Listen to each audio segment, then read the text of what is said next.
Josh, record this. I am. Hold on. How deep into AI conversations do you want to get? We can go as deep as you want. I don't mind.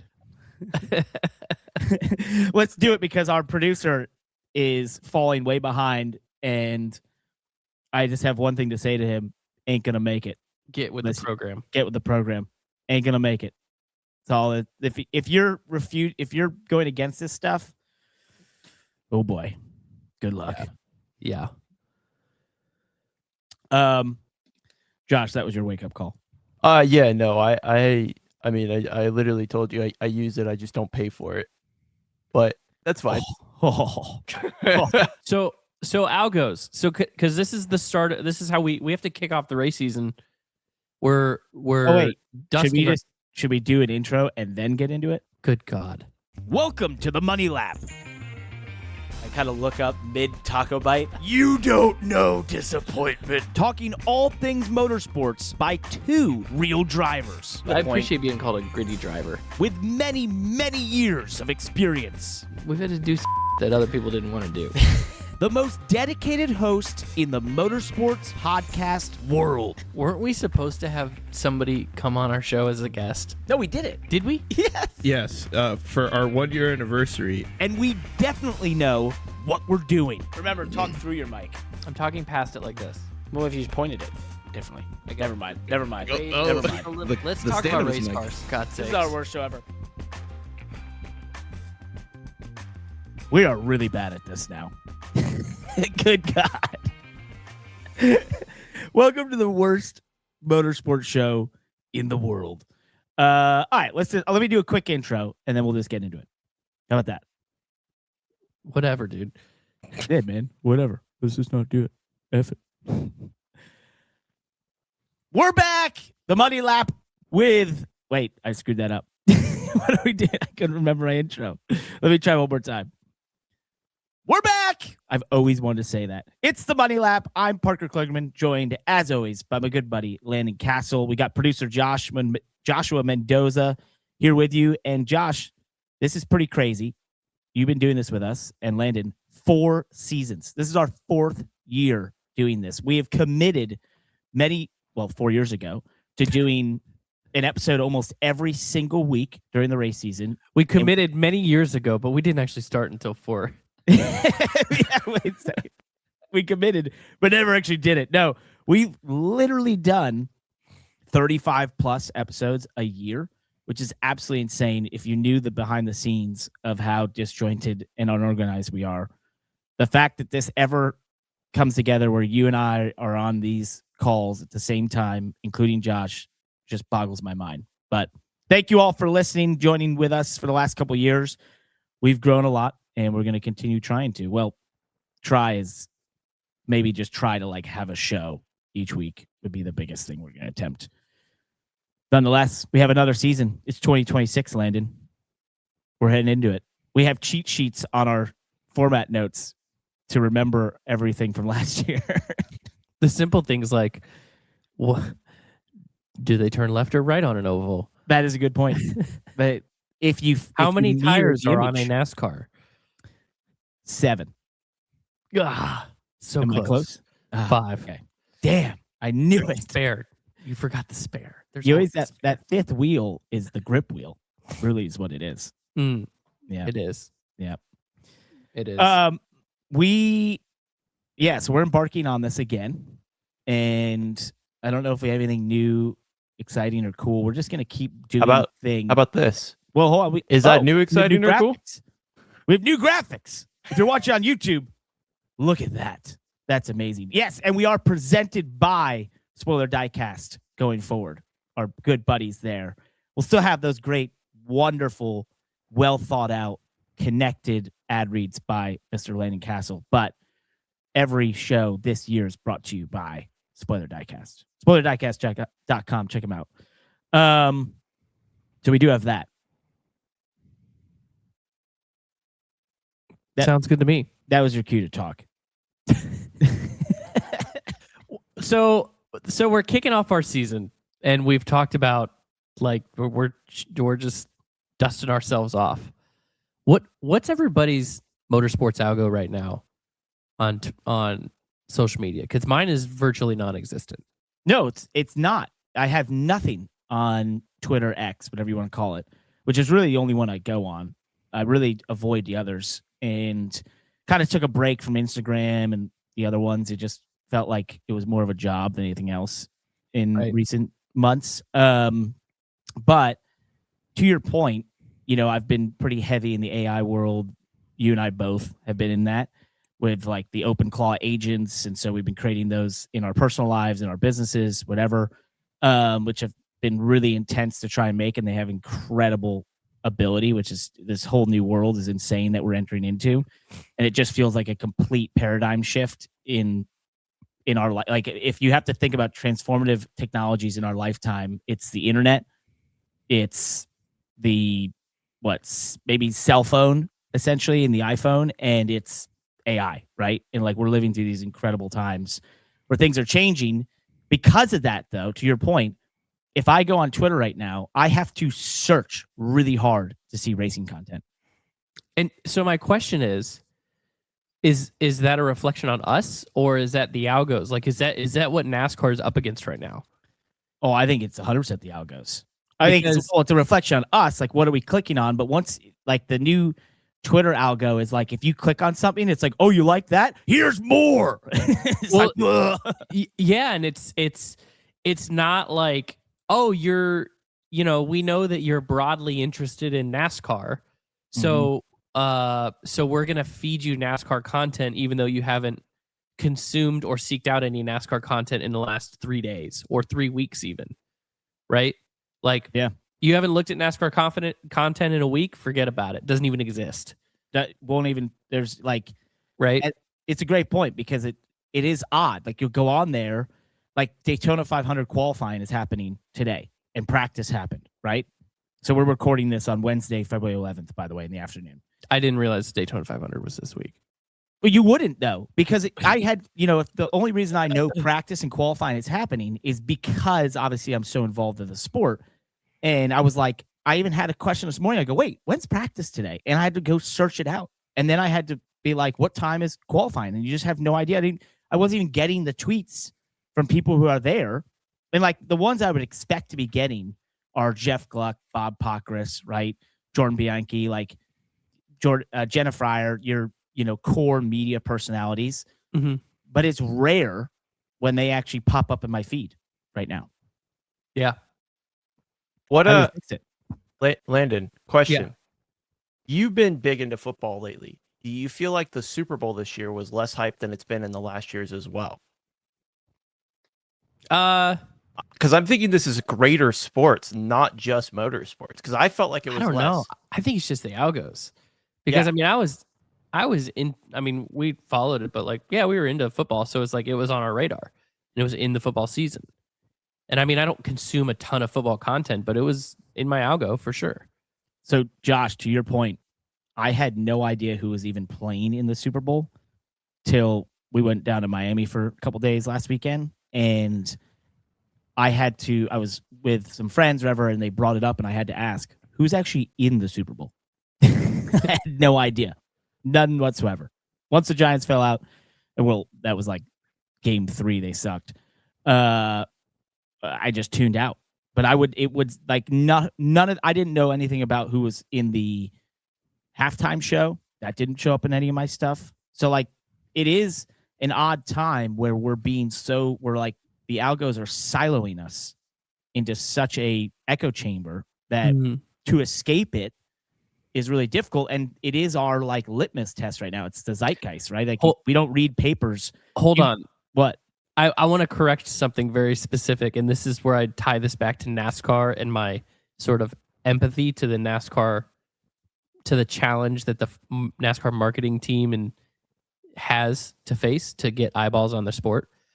You said escape it, right? Like you said that you have to try to escape the algo, but it's not that hard to escape it. You just have to think of something new and then start searching that thing.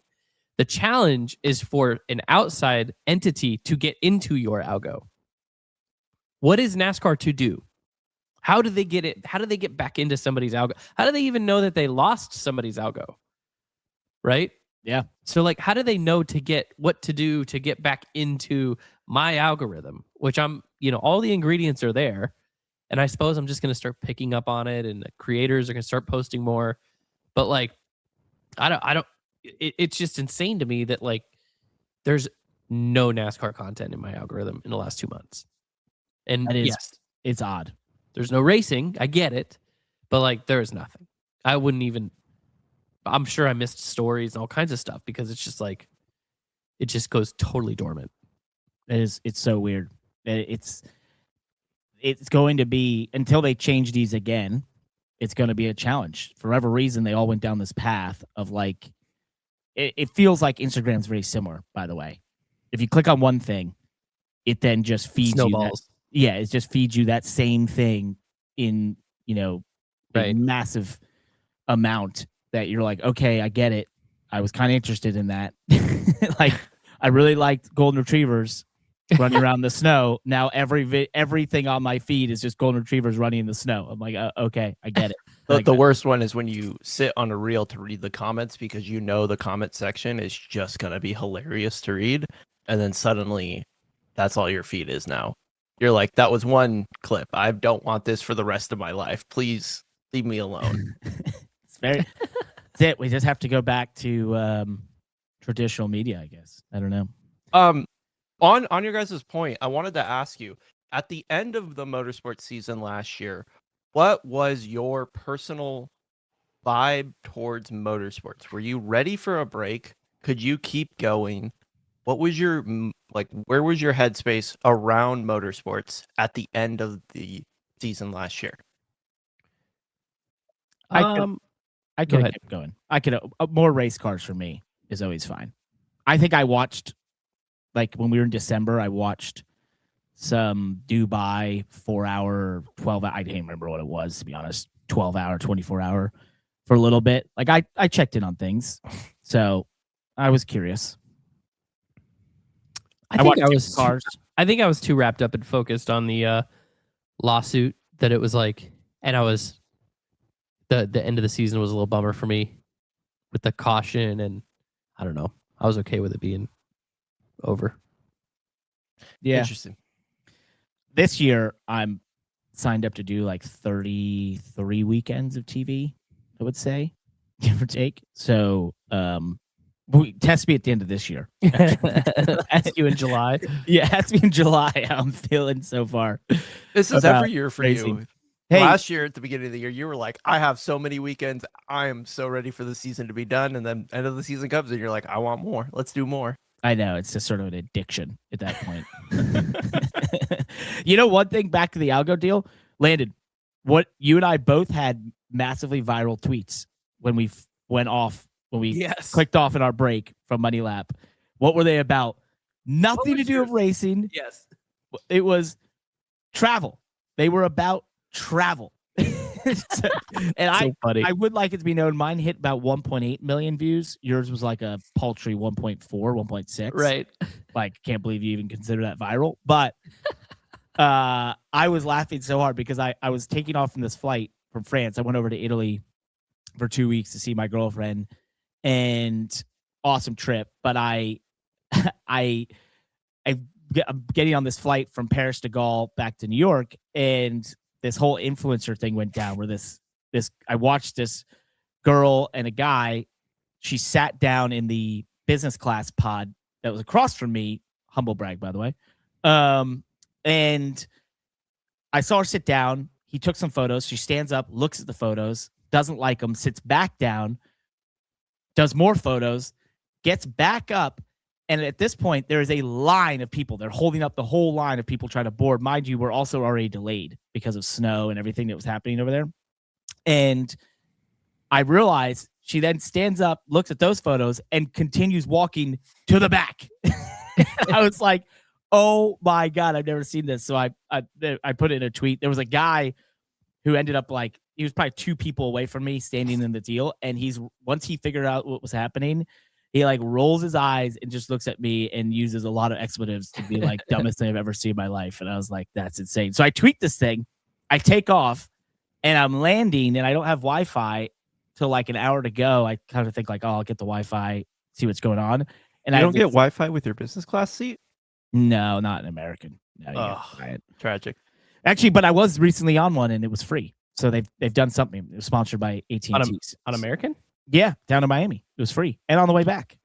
So that was a huge upgrade. Free Wi-Fi is the new perk. Yeah, Everyone's going to have it. It's finally there. I can't believe it hasn't always just been sponsored and free. Like it doesn't. I right now I would switch to AT&T for the It amount does of feel like American it Airlines should be flights. sponsored. What's that? It should be sponsored. Yeah, it should be sponsored. So I land and suddenly I have this text from a buddy of mine. He's like, "Whoa, your tweet," and I'm like, "What?" And then I go look at it and it's at like 1 million views. I was like, "Oh my god!"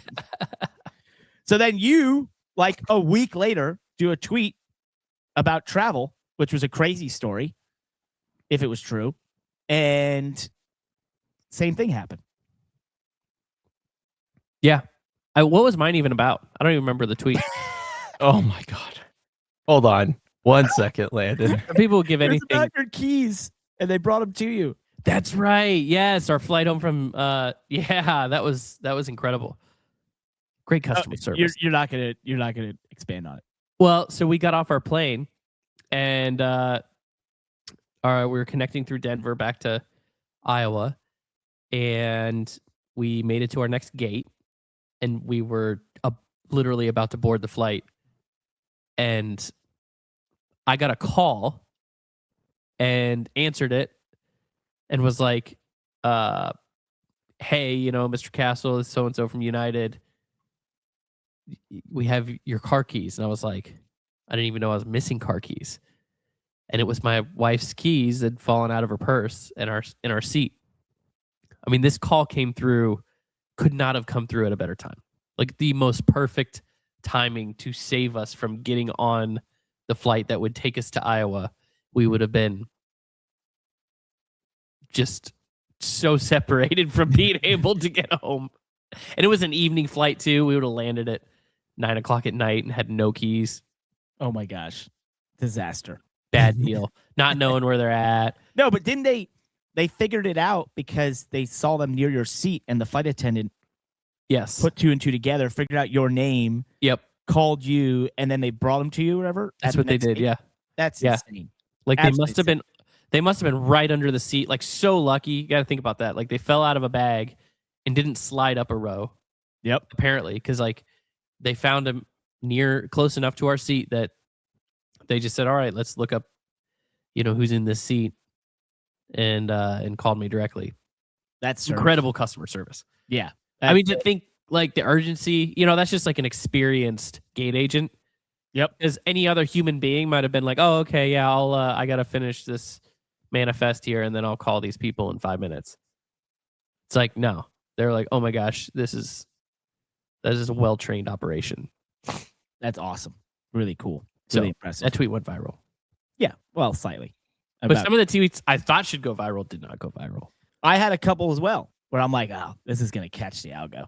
But the one time I was like, I don't even know if anyone will care about this tweet. Bam. That's when it happens. That's so funny. I did promote the money lap below it, which you didn't. Sorry. You did not. And then I extra didn't after you demanded that I did. Yeah. I can't believe it. I was like, what are you doing? That's what you do. You say, hey, not much to promote, but I'm going to promote this thing I do. Not much to promote, but promote. Yeah. It's how you do Nah, it. man, I just do it for the love of the game. Yeah. No hashtags. Just not a raw, sellout. just raw dogging it out there with viral tweets. All right. Should we talk some racing? We should. Yeah. Let's do it. That's enough catch up. If you need to know more about us, keep listening through the season. We'll be here. So a lot of things happened in the off season. We kind of did a breakdown of the lawsuit that got finished. That was our last episode of last season. The clash happened. It was kind of wild. It happened a couple days later on a Wednesday than when it was originally supposed to happen because there was about a foot and some odd of snow on the ground in the Bowman Gray racetrack and area. But Ryan Preece gets his first Cup win, although not a points-paying win, but still gets a win. That was huge. His post-race interview was awesome, full of emotion, which was really cool to see. Denny Hamlin, his shoulder injury has come back during the offseason, and he's going to wait to get it fixed till the end of the season, just deal with some of the pain there. So we'll see how that goes for him. And we mentioned it. We've had cars on track for the Daytona 500 today in practice. Tonight is qualifying. Do you have a pick? For the poll? Yeah. Bubba Wallace. Really? Wow. Okay. Toyota. I picked Ryan Blaney for the pole and William Byron for second. I mean, it's probably not Bubba Wallace, but I'm just going to say it's Bubba Wallace. Whole Super Bowl commercial, everything. Just makes sense. I mean, usually a Daytona 500 poll, you can just go for whoever makes the most sense. What are you saying? I'm just saying look at the history of Daytona 500 poll winners, and they always just make the most sense. Yeah. Maybe it's just something in the ether that makes that happen. Yeah. Not sure what. Well, we'll see. This is a point in time where I feel like is a yearly thing that I have to talk about my one gripe with Daytona 500 qualifying. Should I get into it? Yeah, let's do it. Okay. Daytona 500 qualifying is the most watched qualifying of the year. When it was on Fox proper, well into the 2 million, maybe 3 million viewers. Sometimes probably 4 million a couple years ago. Now it's on FS1. Assume 1.5 million to maybe 2 million people will tune in, right? And yet, we provide them the single most boring qualifying session of the year. like 185 miles an hour, flat out, hands, they're no longer allowed, by the way, to do the whole hand air deflection stuff. That's been... Got to keep both hands on the wheel? Something like that. I always sit there, and I know I brought this up last year because then we had some texts from people that were like, the teams won't allow this. You can't do it. Financially can't be done. But I just had this thought where I'm like, just what if the Daytona 500 qualifying was unrestricted? One lap all year at a super speedway, unrestricted. Maybe you get it in practice. Why not? I just don't get it. And it's like, oh, money and everything. Well, now with permanent charters, no excuse. That's my other thing. No teams have unlimited money now. Unlimited. It's literally flowing. It's on a tree. It grows out of nowhere. They have to do nothing but show up and be provided. Oh, that was my other viral tweet. The one from the Clash. The 2311 hauler. Where they showed up in the hauler that's like 3 feet taller than everybody else. I said if I won the lottery, I wouldn't tell anyone, but there'd be signs. Which I don't even know how that gets over bridges or anything. I don't know how that came about. I didn't know it was legal. That was pretty insane, that thing. But no. Back to my idea here. So just imagine this qualifying session is like 220 mile an hour speeds. Now tell me you wouldn't have, on the biggest, most watched qualifying of the year that can rival some races in viewership, a lot more interest on this weeknight, midweek, Wednesday night, 200 some odd plus, 220 plus mile per hour qualifying session. It'd be awesome. It's if I could have one thing. Literally. Give us one thing. That might be it. Yeah. I'm telling you. Look, I don't have a lot of great ideas. I don't know how to make it work. And that's one of them. But this is one of them. And I know I will get a text that's like, you're an idiot. That can't happen because of X, Y, and Z. And I just want to be like, well, I think a year ago, people were like, there won't be permanent charters. That will never happen. Guess what we have? 1,000 horsepower and no spoilers. Yeah. But you know where there are spoilers? Where? If you go to spoilerdiecast.com, no way. The absolute top of the industry when it comes to buying miniature spoilers. Spoilerdiecast.com is absolutely crushing it right now. They are one of the fastest growing diecast and racing merch companies out there. And for good reason. They ship same or next day. So even if your algo is completely dry of NASCAR content, they will not forget about you. Their algo is full of orders. Your order will not sit in limbo forever. They have a massive selection, over 1,900 products in stock, mostly NASCAR, but they've got a little bit of everything, dirt, sprint cars, IndyCar, F1, all of the things. I think they're over 2,000 products at this point, Oh honestly. yeah. It's going to be a lot more soon, though.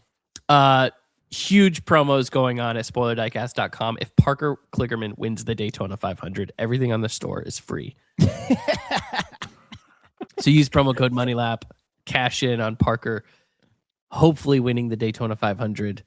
If not, no worries. Get you some good stuff. Landon did not read your text, Parker. He didn't get the latest update. If you use code MONEYLAP and spend over $20, free shipping. There you go. That's what I meant. Yep. So basically, anything you buy is going to have free shipping if you use code MONEYLAP. Well, that's even better than the chance of getting everything for free.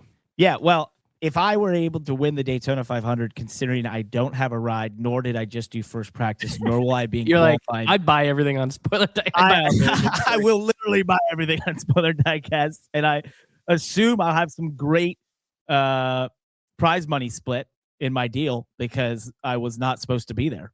So that'd be really impressive. I had to Daytona tomorrow, basically during the duels, so I would have to just basically jump in the race. There you go. Could go well. Yeah, you never know. Everyone's got a chance. Speaking of a guy that's attempting to be in the Daytona 500, Coyle Joy, car number 99 for RFK. He drove the 6 car at the Clash, friend of the show. Cool to see him get that opportunity in a top flight car. And I think the biggest thing about this is Brad Keselowski, who broke his leg over the offseason and was at Daytona, was there today. He, didn't do the Clash because of recovery and having to get approved and such. He has such a desire to win this race.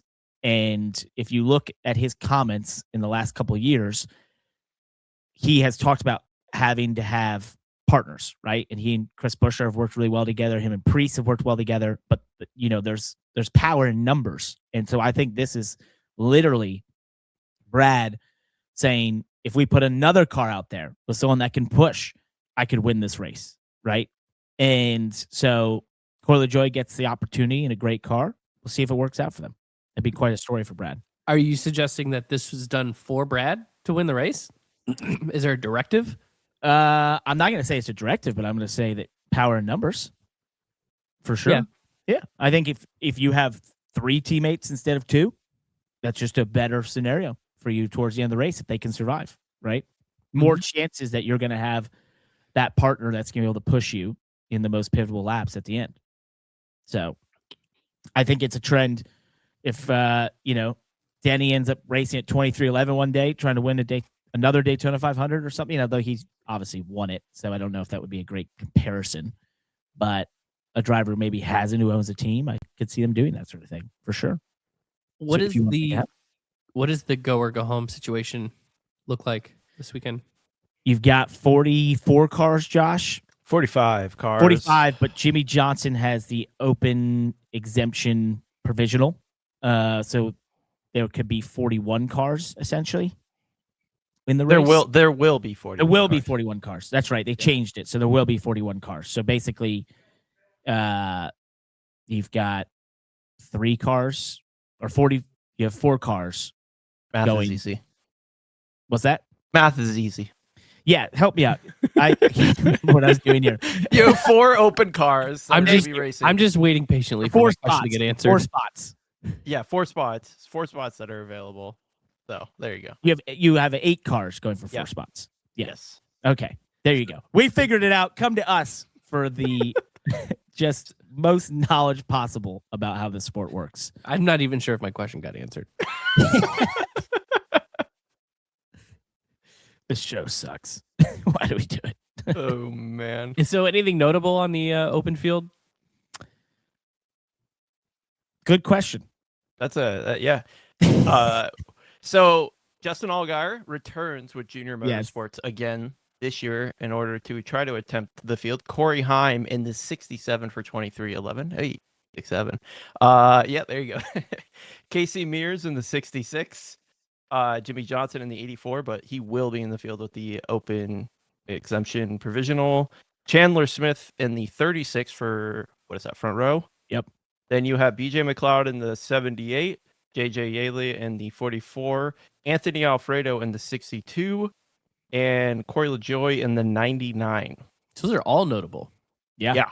So how many are going to legitimately go home? Like there's still 4 cars going home or 3? Still gonna have 4. 4 will go home. Yes, 4 will go home. And 2 lock in tonight. Yes. So can Jimmie Johnson take a qualifying spot? No. He can't. He's the 41st car no matter what. Yeah, that changed from last year. So in March of last year, they made it so as soon as you applied for that provisional, you are a guaranteed entry. You will start 41st, and you have given up all prize and points. Really? And so Yeah. they took the exemption. Yes. Interesting.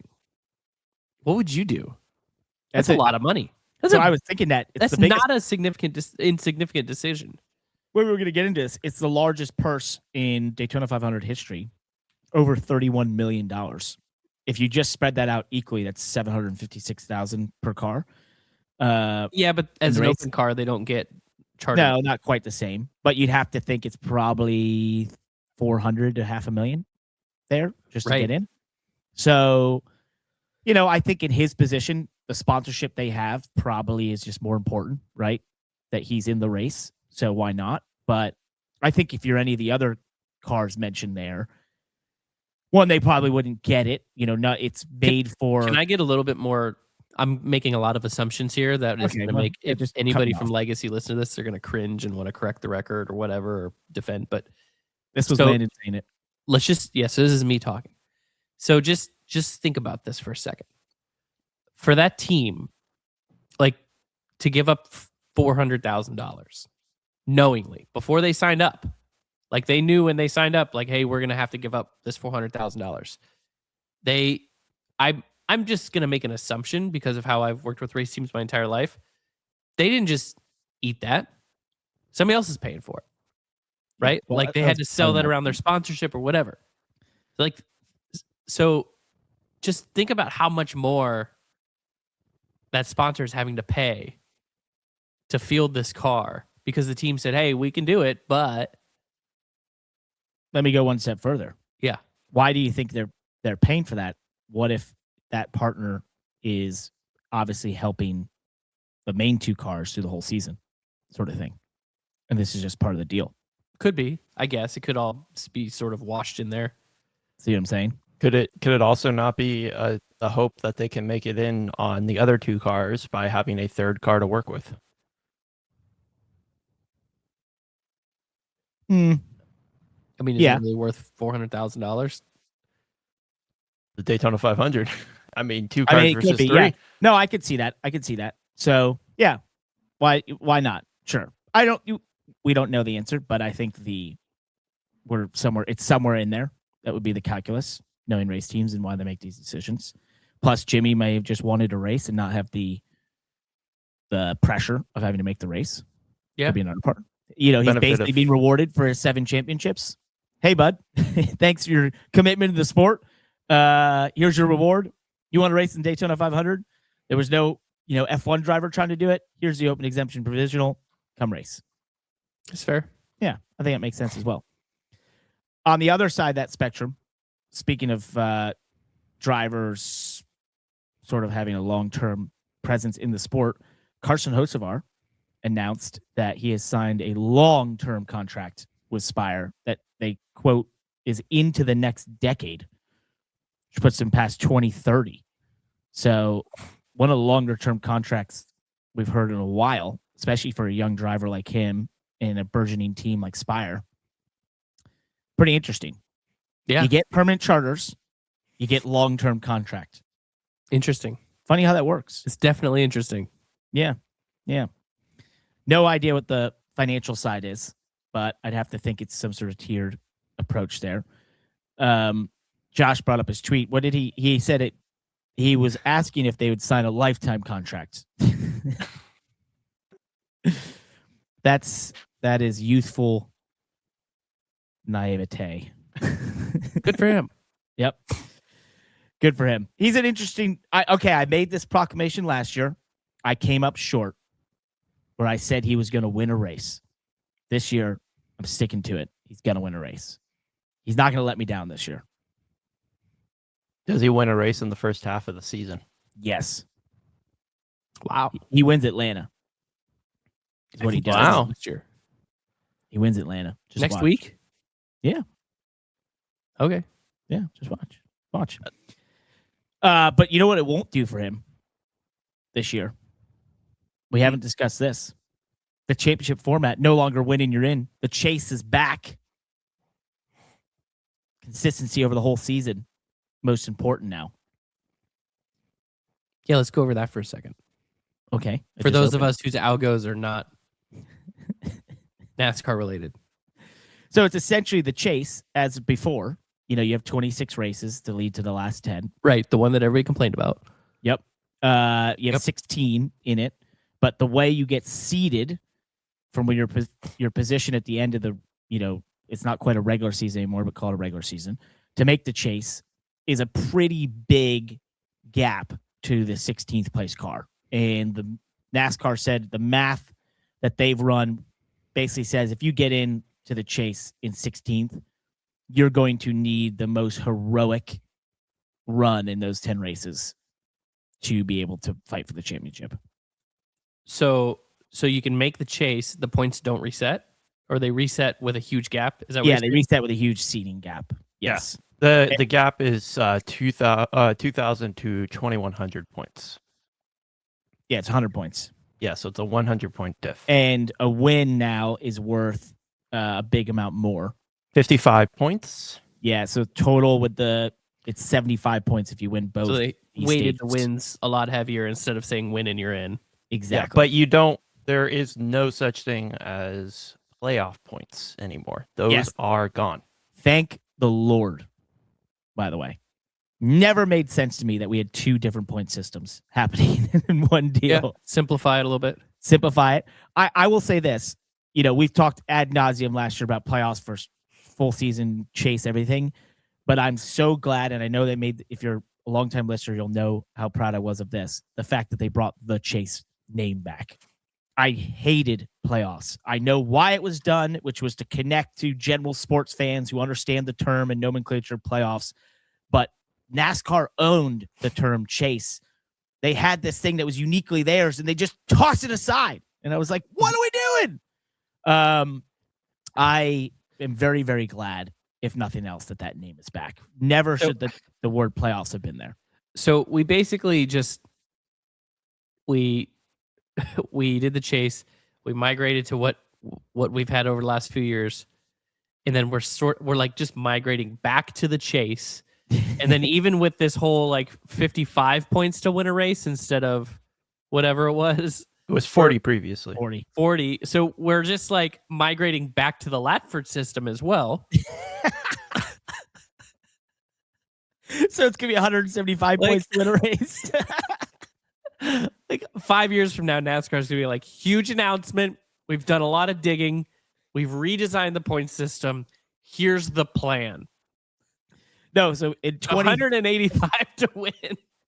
In 2033, we'll just be like, hey, did you watch NASCAR 2003? It's back. We've also got Winston's new product, nicotine injection, as the sponsor. It's the Winston Cup again. Well, I'm looking forward to the chase. I'm rooting for everything, rooting for it all. It's just not lost on me that everybody hated the chase. And now, 10 years later, they begged for it to come back. Well, I think it was the middle ground, right, between the full season versus the playoff system.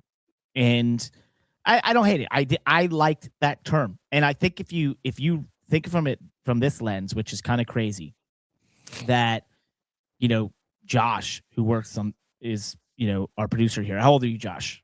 I am, oh, Jesus Christ, 28 now? I'm not sure. I think You're a 28. little older than I thought. Okay. I'm going to go with AJ. AJ, who does all our videos, he's what, 25 now? 24? Yeah. He thinks of NASCAR as the chase. That's the only format he knew growing up. Yeah. So, like, to him, that was everything. And even he didn't like the playoffs. So it's like, okay, I get this. But if you think about those in their 20s. Well, actually, can I say, I started watching the last season of the chase.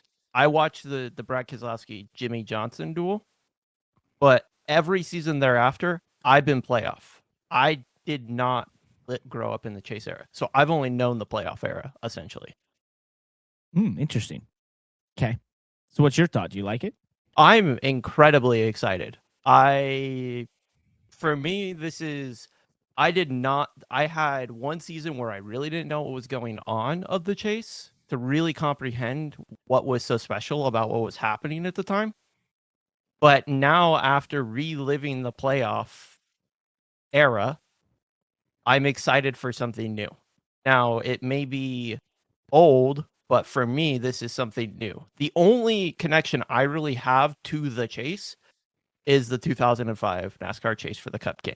That's essentially the only thing that I had really any connection for.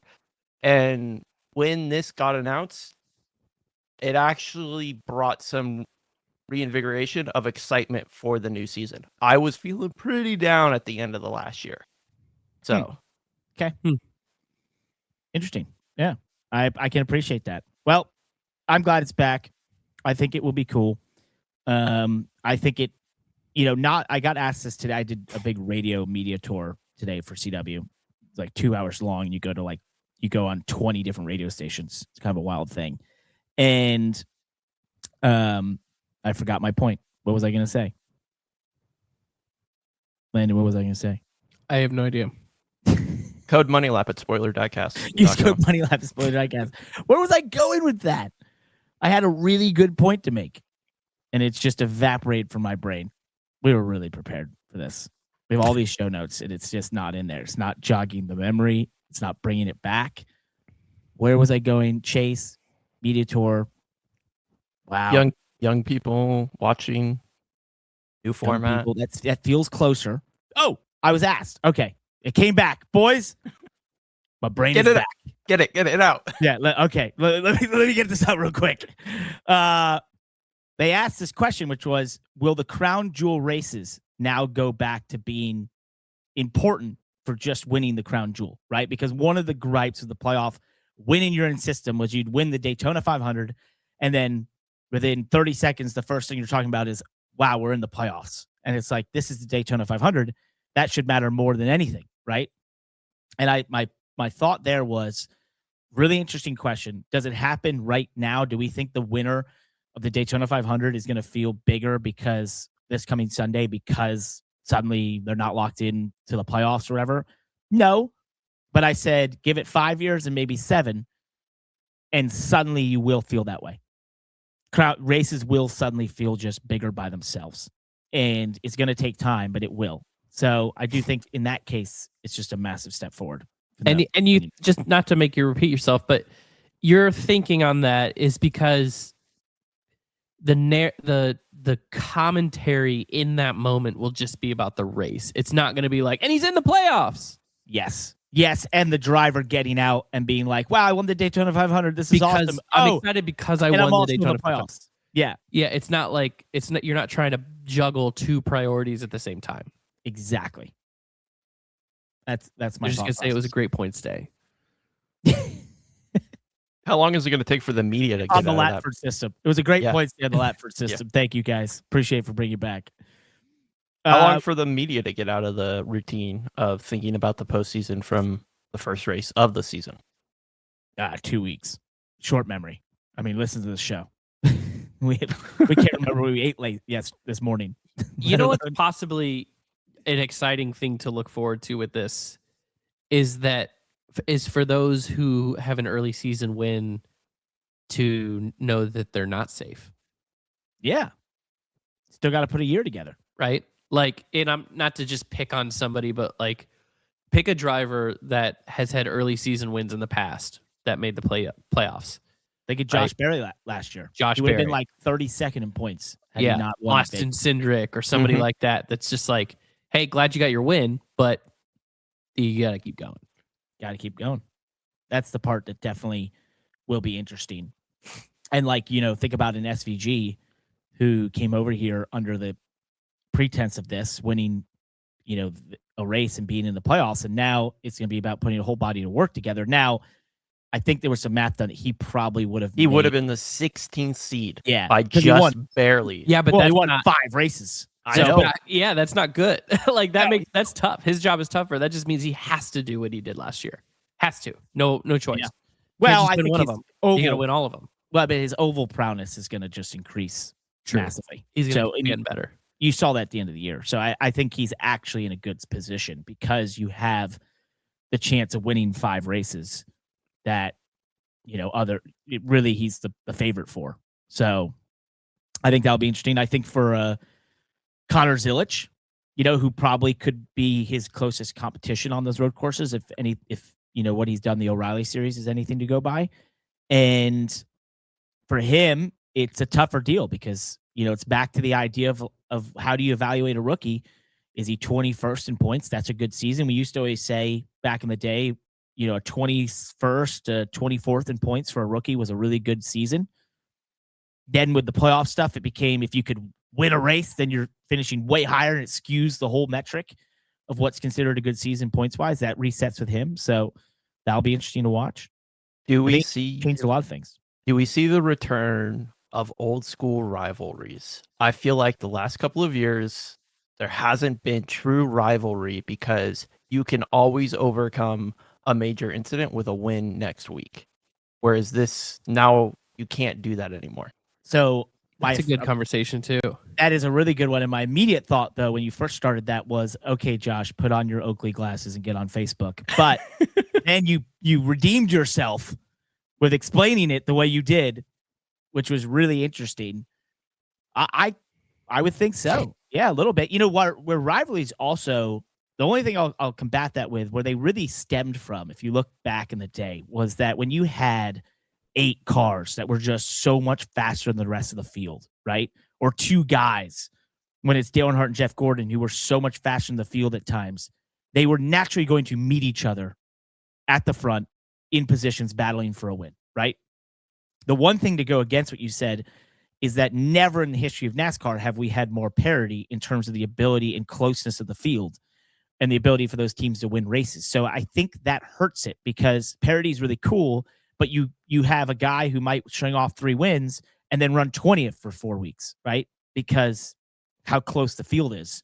So I don't know. You can absolutely disagree with me, Landon, but that would be my first thought. I kind of disagree with you because I still think that the same guys find each other on the track. It's still, I mean, to us, to the naked eye, it is definitely, there's more parity and more competition, more drivers competing for top 5s and top 10s, but the averages still are real. They still, those guys still race around each other. Same groups of guys race around each other every week. But I don't know. I'm trying to think of how the whole, season-long chase versus playoff system where winning you're in, not winning you're in. I'm trying to tie that together with promoting rivalries. I haven't figured that out yet. Well, one thing is you would be more hesitant at times because if say a guy does something you dislike, you wreck them, then they come back and wreck you the next week. You're going to go time out. Hey, we're just killing our seasons here. Right, because if you take top 10 drivers, Mm-hmm. right? The top 10 drivers in the regular season points last year probably all had wins, right? Yep. So last year, if one of those guys wrecked somebody in race 17, wrecked each other in race 17, chances are both of them already had wins and were already in the playoffs. So the wreckage at that moment was like, I'm mad at you, but doesn't really matter anyways. So just, Yep. Where now it's like, if you wreck someone 17 races in the season, those 30 points that you cost that driver, he has a compounding penalty for that wreck through the end of the regular season and through the rest of the season, right? With the points reset. Yeah. So there is kind of a cascading effect there. I could see that could support Josh's theory. That it's just like, hey, quit screwing with me. It's 3 weeks in a row you've hit me or cost me this or whatever. I'm pissed. Rivalry. What's the last major rivalry that comes to your guys' mind? I have one, and it has been nearly a decade. Oh, you think that long? No. I mean, what about Ross Chastain and Denny Hamlin? did it ever boil over to a What? driver getting suspended? I mean, but that doesn't mean that's not a rivalry. Those two were at each other's There's throats. no NASCAR rivalry like the Thor Sport teammates. That is the longest running rivalry.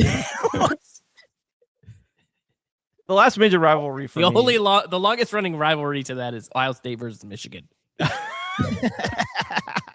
I think of Kenseth versus Logano and Keselowski, but mostly Logano. Yeah, I mean that was one, but I don't think your litmus test for what considered a rivalry should be are they suspended or not. I think you could seriously dislike someone and want to beat them and not let them one up you. I think that was very much Ross and Denny, right? But is that the last one? How many years has it been since that? Because I feel like they used to be all the time. Like It was like 2 years ago. Yeah. Like 2 years ago. And then you had, this isn't so much a rivalry, but it is a little bit, but they're also friends, but it does get testy at times. And I find them one of the more interesting relationships in the sport. Shout out to our only listener, Denny Hamlin and Kyle Larson. They're buddies, but they've had run-ins and had to talk it out. And, they find themselves racing at the front for wins. So I think that would fit there. So, and I think, that's just the championship end this last season. It's a little bit of like Denny finally had him covered, and then boom, Kyle takes it from him. It's like, damn, that guy. Imagine if he wasn't there. So, fair. Yeah. Well, we'll see. I want to change the topic though. And Landon, I think this is an interesting one that we haven't seen in a while. Okay. This year, and we're getting ahead of ourselves slightly, but I think it's interesting to start the year with this conversation. So this year could potentially be a free agency in Bonanza in terms that you have like something like more than half the field is in a contract year, basically. Really? And yeah. And I think you have some really interesting situations. One that I can't help but focus on, and I think we were focused on it at the end of last year, and there's been all sorts of rumors, and that's Kyle Busch. Does he stay at RCR? Does he keep going? Does he end up moving, the natural place? And I saw Jordan Bianchi report on this, and I know we said it last year, which was that, essentially if Spire had not gotten Daniel Suarez, they were already going after someone like Kyle. Could they potentially, if they decide to go after a big name like that, would it be Kyle Busch? Is it Tyler Reddick? That's been mentioned. I know Jordan mentioned that. We talked about it last year as well. And I think the cascading effect of that, if they go and get Tyler Reddick, does Kyle Busch end up at 23-11 back with Toyota? What do you think? I think he is a driver who, if he could just show what he was doing 2 years ago, then if RCR can get their stuff together and provide him a car to allow him to show what he did 2 years ago, he is one of the more interesting hires in the entire garage. Probably his last place he'll go, right? But he's still Kyle Busch. And he's one of the winningest stock car drivers in NASCAR history. You have to think in the right environment with the right cars, that guy can win a lot of races. You now have the chase format, which I think falls in his favor, his experience, ability. He's a big name. If you had to think of big names in the sport to this day, if I see my buddies who followed my NASCAR career but didn't really watch NASCAR, they normally go, how's that Kyle Busch guy doing? Because he was such a lightning rod, right? Such a crazy persona in his heyday. I just think there's more to get out of him there. You just made me want to run through a brick wall for Kyle Busch. Let's go. I will agree with you completely. And I will, I'll kind of add to that and say, you made me kind of realize as you were saying all this, and I'm thinking about what his last few years have been like, and then even the public perception of him and my non-racing friends, and when they ask about drivers or whatever, or even you just think about headlines, right? Like he can still make a headline. Yeah. He still hits the news. And so that alone can tell you that like maybe he's been in a slump, maybe RCR wasn't the best fit for him, whatever. there could be a Kyle Busch resurgence for sure, especially from a attention, media, compelling storyline, which that makes me think that 2311 is a great destination for him. But to do it, and this is the thing that Kyle Busch is capable of, to do it, Kyle, knowing that he's in a contract year, knowing that it might be his last small window to create a resurgence, these next 20 weeks, you may see the old Kyle Busch, right? You may see, because he may pull it together through this contract negotiations, getting his attention on himself, getting the attention he needs to be put in that position. Because I don't think 2311 with him is a no-brainer, right? You have Corey Haim, you have all these up-and-comers. There's 2311 is a hot team. I don't think Kyle Busch is an automatic over there. Now, I think he is at Spire, right? Nothing against Spire, but I think Spire would love to have Kyle Busch, right? Mm-hmm. I think Toyota and 2311 probably have other options. Yeah. So if Kyle Busch comes out of the gate and shows signs of he's still got it and he can make headlines and he has the support of, that brand, that is an interesting, that's an interesting. Think about it from the team owner perspective. If you're Spire, you're trying to build a brand, you've got your young driver there in Carson Hocevar, you got McDowell, who I think this could potentially be his last season, maybe keeps going, I'm not sure. Suarez, who's on a 1+1+1, who's most likely, barring something big, probably onto another team.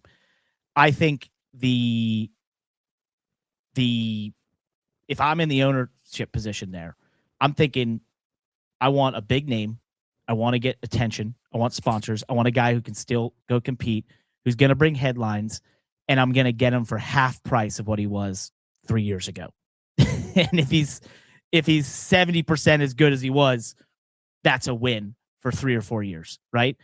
I just think that he's probably one of the more compelling hires in the NASCAR Cup Series right now in this free agency situation. If he chooses to move on from RCR or, gets those opportunities and can just get back to the form of just 2 years ago, competing for wins, basically. So we'll see. It'll be interesting. There's a lot, as I said, I think there's more than half the field who has to get this all figured out. So it's going to be a very interesting time. And then add in, same reason we could have 220-mile-an-hour qualifying at Daytona, permanent charters. Never have the teams been in a better financial position than they are now. So we'll see what happens. Let's talk about the NASCAR O'Reilly Auto Parts Racing Series. See what I did there? I did not say Xfinity, which will be incredibly tough when we kick off on Saturday on the broadcast on CW. It's going to be insanely hard. But you're never going to say Xfinity ever again. I know. In that radio tour I did this morning, I never said it once. Even when the other guys were saying it back to me, I would be like, "Oh yeah, the NASCAR O'Reilly series." So it's being drilled in the head pretty well. But I want to talk about one thing. Talk about, we mentioned this at the end of last season where we talked about the permanent charters and the maybe the trickle down effect of permanent charters and what that could mean for the O'Reilly series and NASCAR as a whole. I'm not going to say this was a total 1-to-1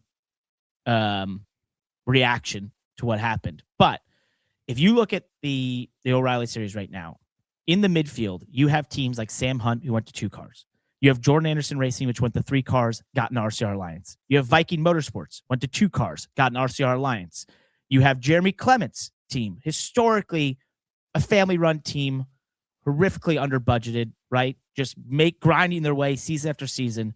They did an alliance with HFT, which is Haas Factory Team, which is now a Chevy team, has Hendrick Motors. Ryan Sieg Racing, HFT Alliance as well. Now, they had that in the past, but they've gone even closer to being with HFT. Peterson Racing, new team with Austin Green, RCR Alliance. When you look at the midfield, it's competitive. It's super competitive, and it's a bunch of teams committing more resources and capital than they have in years past. Do I think some of that's possibly, the ratings on the CW were the highest in 4 or 5 years, something like that. Every race was basically over 1 million. That's helping for sure. The enthusiasm and the tailwinds of being on one single network that's putting a bunch of promotion behind the series is helping. But you have to think slightly some of this is, like we said, permanent charters now exist. There's this tailwind behind the sport of, hey, these things are in a good position financially. The trickle down is exactly what we're seeing. These teams know that maybe that wasn't the direct correlation, but the idea that, hey, that happened there. Does that happen here? I don't know. Or does it mean, like we said last year, those teams are now going to start looking for some from O'Reilly exposure? They're going to want to make relationships with these teams. So this is the time to invest, to make your team more competitive, to go make the chase, to be up front, so that when Trackhouse or RFK or Spire or whoever wants to be a part of that series, you're one of the places they're looking at going to make a relationship with. Absolutely. Wow. Thanks. Where's this? What's driving this? I just gave multiple reasons. Yeah, what is it really though? I mean, because you talked about the CW, the ratings. Like, are these so okay? So if that's the case, are these teams? Are we going to see new sponsors on these cars that are legitimate deals? Are these where's the funding coming from? Or is the funding same as it's always been? Is it getting cheaper to have an alliance? Why, what is it actually? What's going on beneath the hood here? Well, I think you've had some changes. Obviously, Colleague leaving left a big gap with RCR, and that potential alliance opened up for these teams. I think you have new ownership. If you look at a lot of those teams, these are newer owners, younger owners, that sort of thing, who are getting involved in the sport. And I think there's the tailwinds, like I said, of the TV side and what's happening in Cup. It's natural. You have to think right now, if you're dedicating your time and effort to owning one of those teams, now is the time to invest. Put the resources behind it. Find the resources. Get the funded drivers. Get the driver you want, that sort of thing. Find the partners, because the opportunity is there for you right now. It's very healthy for sure. Yeah. So that's going to be fun to watch.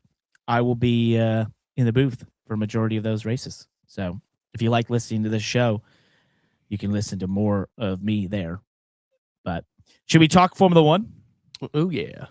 Yes. F1. Wait, hold on. I got to do something real quick. If you're watching on YouTube, you'll see what I'm doing.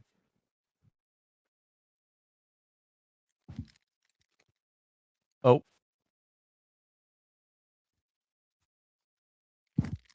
That didn't happen as quickly as I hoped. Oh, my gosh. Do you see my hat? It's red. It's very red with a big yellow thing in the middle. The Ferrari symbol. I went to the Ferrari factory in Maranello, and that was a pretty awesome experience. I'd been there when I was way younger, but going as a grown-up was really cool, being in that small Italian town and just knowing the history around it. And I bought this hat. Unfortunately, I can no longer afford anything else in my life after buying this hat. I didn't eat for a week after buying this hat, but pretty excited about it. You know who I'm rooting for this year. It's going to be Ferrari. Unfortunately, before we get into the racing side of things, it's looking more and more apparent that Lewis Hamilton is dating Kim Kardashian. Which means he's cooked. He's totally cooked. He's not focused. That's just not what we wanted to see out of the guy. No, not even a little bit. So Charles Leclerc is our whole hope. That I was all on the 8th championship bandwagon for Lewis. Obviously, last year did not go to plan. I think now I wouldn't be convinced this is his last season. And in that decision making last season, it's over. Yeah, distractions high. But we did have cars on track today for the start of preseason testing with the new lighter, smaller cars and the 50-50 electric and internal combustion engine power split, which I saw some reports that said Red Bull was basically a second faster than everyone because their Ford Red Bull power unit is way faster down the straights right now. And that's the big controversy with this whole technical makeup, is that this whole 50-50 split is a very complex thing, even more complex than before, because you basically have times where you're using just electrical and times where you're using the engine, obviously, and how that mix happens and where it happens. And so it's incredibly complex. Don't read too much into preseason testing, but it's pretty insane indicator when they show up and have that kind of speed down the straights. How much smaller are the cars? It's not massive, but it's a definite difference. That was the one thing that Josh you could look up what's the amount that they're different. While you do that, I'm going to say one thing I noticed when I was at the Ferrari factory. They have a museum, and you get to this F1 room, and they have, starting with like a mid-'80s Ferrari F1 car that goes all the way through the championship cars, basically the Michael Schumacher era cars in the mid-2000s, like the F1 or the F2004, which is one of the greatest F1 cars of all time. And then you get to the 07 Kimi Räikkönen car, and then you get to the modern day car, and it looks like a Suburban is placed on this banked thing like around the other ones. It looks like it ate the other 6 cars in the rotation for breakfast, lunch, and dinner, and then they placed it there. So that doesn't look very different. We're putting it up if you're watching. A little bit shorter. It's 200 millimeters shorter on length and 100 millimeters shorter on, or narrower on width. Yeah, they should have added another 0. Yeah. Or deleted a 0 from each of them. When you see them in comparison side by side to like an 04 F2004 to the current Ferrari, it is absolutely insane. So, I mean, you know what? Hold on. I feel like that image may not have done it entirely justice. I'm going to pull this one up right here. There you go. That's better. That's a lot smaller. Yes. It definitely, it feels smaller. Yes. It's the only time smaller is better. It Wow. wasn't on our show notes, but there has been growing controversy over the Mercedes power unit. I don't know if you've been reading into this, but pretty much anyone that isn't a non-Mercedes customer is saying that they are exploiting something to do, I think, with compression. I'll get some more details on this because I just remembered it. Compression testing, that they do this test in the cold. It produces within spec, but once the engine's hot, it produces better compression or something like that. Sounds like motorsports to me. And I do remember that controversy. And that was about a month ago. And it is, as of 5 days ago, Red Bull has joined in on protesting it. Well, guess what? Welcome to racing. And welcome to F1. If you allow everyone to build their own stuff, they're going to find loopholes, find workarounds. But Landon, we did have the debut of your new favorite F1 team. Nope, you're muted. Are they fast? No, definitely not going to be fast. Would be surprising if they are.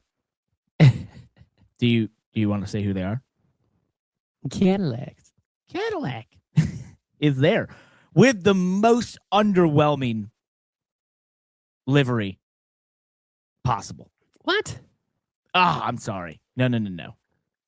Like, needs some highlight accent there. Like, because they went for the West McLaren stealthy look, but then just sort of left it all on the table without putting some sort of accent around it. They did do the cool Super Bowl announcement, which was awesome, with John F. Kennedy quote playing as they unveiled the car. They did the unveil in Times Square, which was cool. Oh, it's just a plain black car. It's basically black with silver. Ish. Yeah, black and silver are horrible together. Well, see, Wes McLaren did it really well. I have one behind me right here. Well, somewhere up there. And they were awesome, but they had the orange accents, which just sort of made the whole thing pop. And this one, unfortunately, I mean, it's going to look like a hole in the racetrack. Like, you're just going to lose it. It was all everything they could have done. Maybe there was American flag, like red, white, and blue down the side pods. We ended up with this. Felt like a fail. I mean, Audi's not doing much more, let's be honest. I mean, look at this. Yeah, but I kind of expected that. That's their look. Silver Arrows style. Same with Mercedes. I get that. Cadillac had kind of a blank slate. They could have done anything. and they just sort of meh.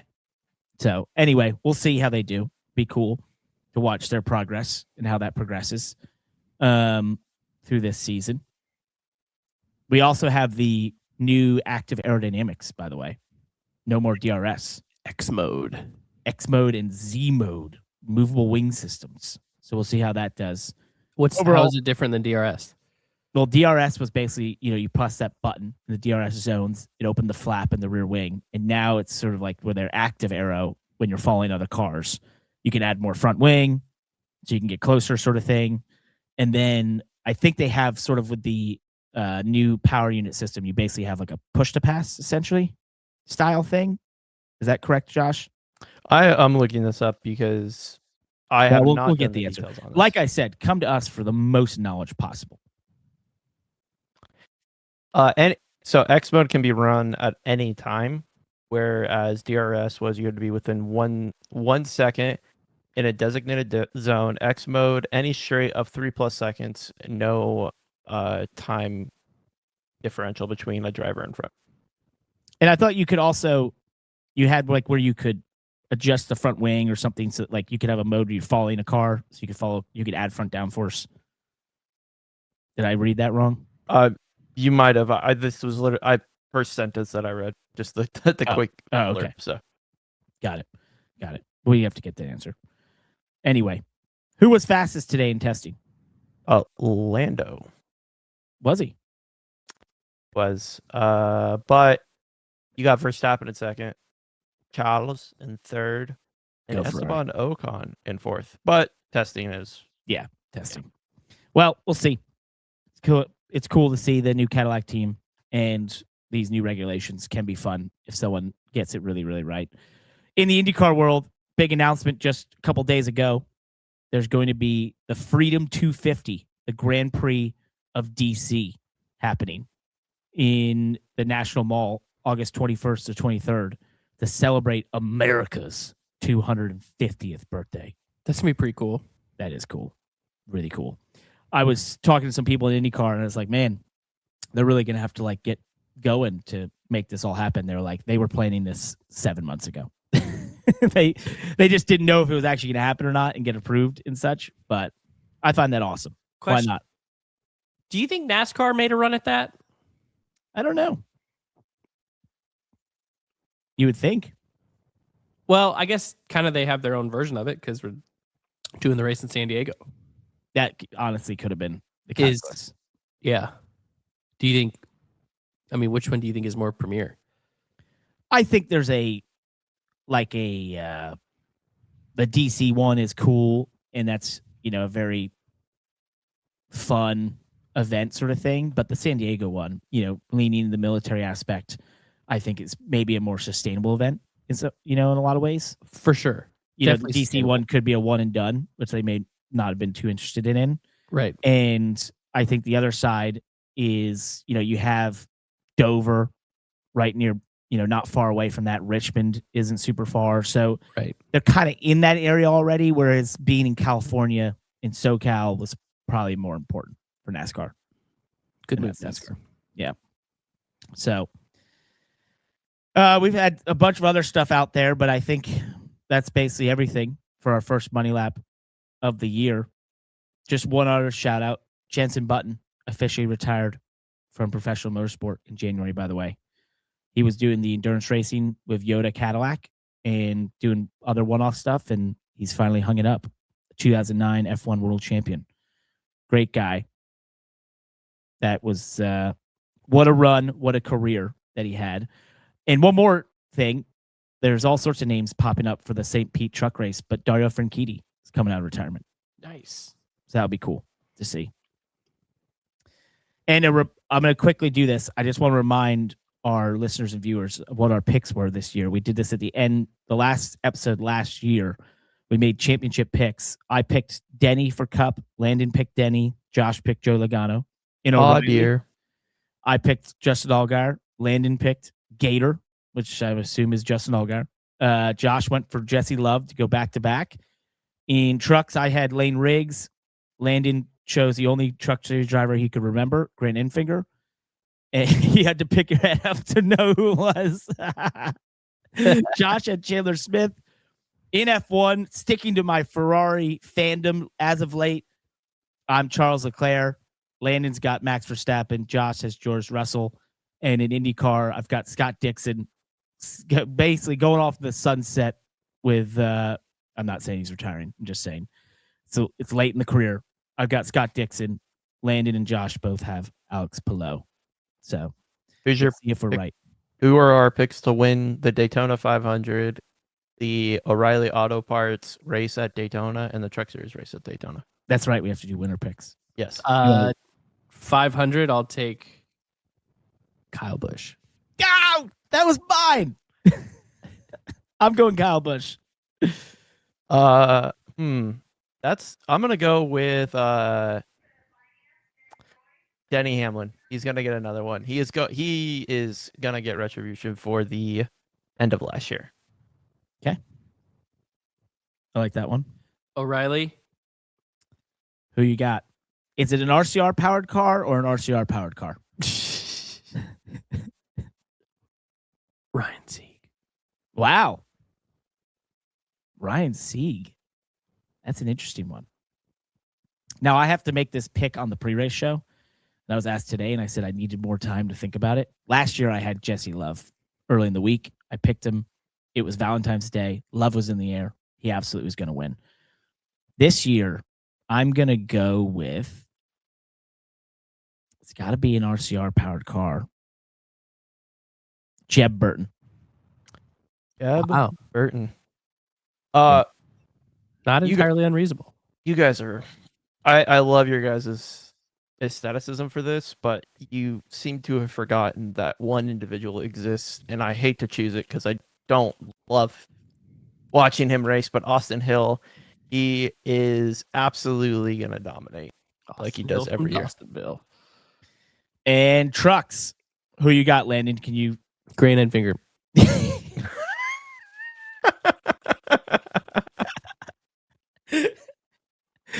Oh, man.